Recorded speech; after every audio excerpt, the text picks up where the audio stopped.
ഞാനിന്ന് വയ്ക്കാൻ പോണത് എന്താണെന്നറിയോ? വാള മീൻകറിയാണ്. വാള മീൻകറി. കുറേ കാലമായി വാള കഴിച്ചിട്ട്. എനിക്ക് വാള കിട്ടുന്നത് എൻ്റെ മോളുടെ വീട്ടിൽ ഒറ്റപ്പാലത്ത് പോകുമ്പോഴാണ് അവർ വാള മേടിക്കും.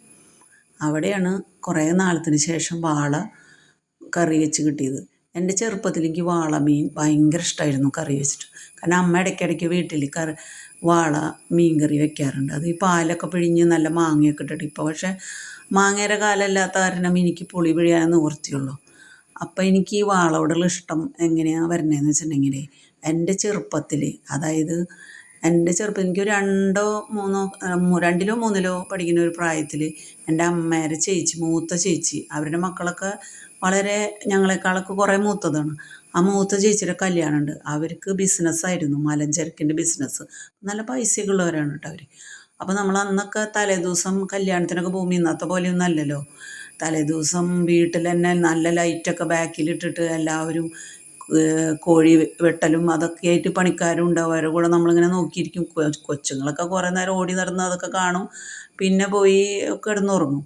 അപ്പം അങ്ങനെ രാത്രി നമുക്കൊരു ഭക്ഷണമുണ്ട്, അടുത്ത ബന്ധുക്കളുടെ ഒരു ഭക്ഷണം. അപ്പം എല്ലാവരും ഇങ്ങനെ വീടിൻ്റെ നടയിലകത്ത് ഇങ്ങനെ പായം അടുക്കിയിട്ട് നിലത്തിരുത്തും. എന്നിട്ട് നല്ല ഇല വെളുമ്പോൾ ഇലയിൽ ഇല ഇട്ടിട്ട്, ഇല വെളുമ്പോൾ ഇല ഇടും. ഇല ഇട്ടിട്ട് നല്ല ഈ മെടഞ്ഞ കൊട്ട പോലത്തെ ചോറ്റുകൊട്ട എന്ന് പറയും, ഇങ്ങനെ നീളൻ. ഇപ്പോഴൊന്നും അതങ്ങനെ കണ്ടിട്ടില്ല. അതിലിങ്ങനെ ചൂടുള്ള ചോറിങ്ങനെ ഇലയിൽ എല്ലാവർക്കും ഇട്ട് പോകും. എന്നിട്ട് ഈ വാളമീൻ, നല്ല പാല് പിഴിഞ്ഞ വാളമീൻ ഇങ്ങനെ മാങ്ങ ഇട്ടിട്ട്, മാങ്ങാപ്പൂളൊക്കെ ആയിട്ട് നല്ല ടേസ്റ്റാണ് തൃശ്ശൂർക്കാരുടെ. അതുപോലെ ഇലച്ചീന്തിൽ ബീഫ്, നല്ല നെയ്യുള്ള ബീഫ്, അതിങ്ങനെ ഇലച്ചീന്തിൽ വിളമ്പും. അതിങ്ങനെ നെയ്യ് ഇങ്ങനെ തളം കിട്ടി നിൽക്കും. അവയിൽ ഈ നേന്ത്രക്കായ ഇട്ടിട്ടേ ഭയങ്കര ടേസ്റ്റാണ്. അതും ഈ ചൂടുള്ള ചോറും ഈ വാള മീൻകറിയും ഈ ബീഫ് നെയ്യുള്ള നേന്ത്രക്കായ ഇട്ട് ഇറച്ചിയും കൂടി ഒരു പിടുത്തമുണ്ട്. പിള്ളേരൊക്കെ കൂടി ഭയങ്കര ടേസ്റ്റാണ്. എന്നിട്ട് അത്യാവശ്യം കലാപരിപാടികളൊക്കെ ഉണ്ടായിരുന്നു, ചെറിയ ഡാൻസൊക്കെ.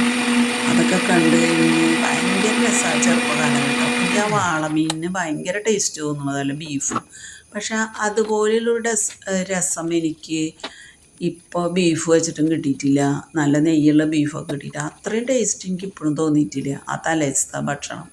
അതുപോലെ തന്നെ വാളമീൻ്റെ ടേസ്റ്റ്, നല്ല മാങ്ങയിട്ട് പാലൊക്കെ പിഴിഞ്ഞ്, പിന്നെ ഒരു സള്ളാസും കൂടി ഉണ്ടാവും ചിലപ്പോൾ. സള്ളാസ് എന്ന് വെച്ചാൽ സാലഡ് എന്നാണ് ഇപ്പോൾ പറയുന്നത്. മോരൊഴിച്ചിട്ട് ഒരു തൈരൊഴിച്ചിട്ടുള്ള സള്ളാസില്ലേ, അതും ഉണ്ടാവും. പക്ഷെ ഭയങ്കര ടേസ്റ്റ് തോന്നാറുണ്ട്.